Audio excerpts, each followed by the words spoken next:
আসসালামু আপনারা সবাই কেমন আছেন? আজকে নতুন পদ্ধতিতে ভুট্টা পোড়ানো শেখাবো।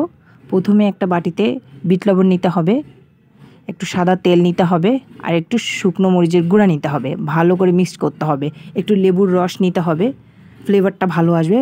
এরপরে ভুট্টাগুলোতে সুন্দর করে ব্রাশ করে নিতে হবে। ভালো করে ব্রাশ করে আমার কাছে গ্যাসের চুলা আছে, ওটাই এপিট ওপিট করে ভালোভাবে নাড়াই চাড়াই ভেজে নিতে হবে। হালকা আছে, মাঝারি একটু লো আছে, এইভাবে নিয়ে আপনার আস্তে আস্তে সুন্দর করে ঘোরায় একটু টাইম নিতে হবে। আসলে ভুট্টা পোড়াইতে একটু টাইম লাগবে। আর খাবার খেতে গেলে, লোভনীয় খাবার খেতে গেলে আসলে একটু তো কষ্ট করতে হবে, স্বাভাবিক।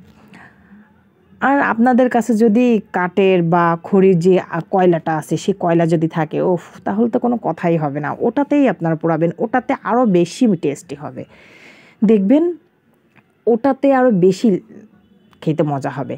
তো আমার কাছে তো এটাই আছে হাতের কাছে, এজন্য আমি এটাতে করলাম। আপনারাও করবেন বাসায় ইনশাল্লাহ। তো দেখেন, এটা তো অনেক টেস্টি হবে, আমি আশা করি। আপনারাও কথা থাকবেন, ইনশাল্লাহ ভালো থাকবেন, সুস্থ থাকবেন। আল্লাহ হাফেজ। আপনার সবার জন্য দোয়া কামনা করি পরবর্তী ভিডিওর জন্য, ইনশাল্লাহ। আল্লাহ হাফেজ।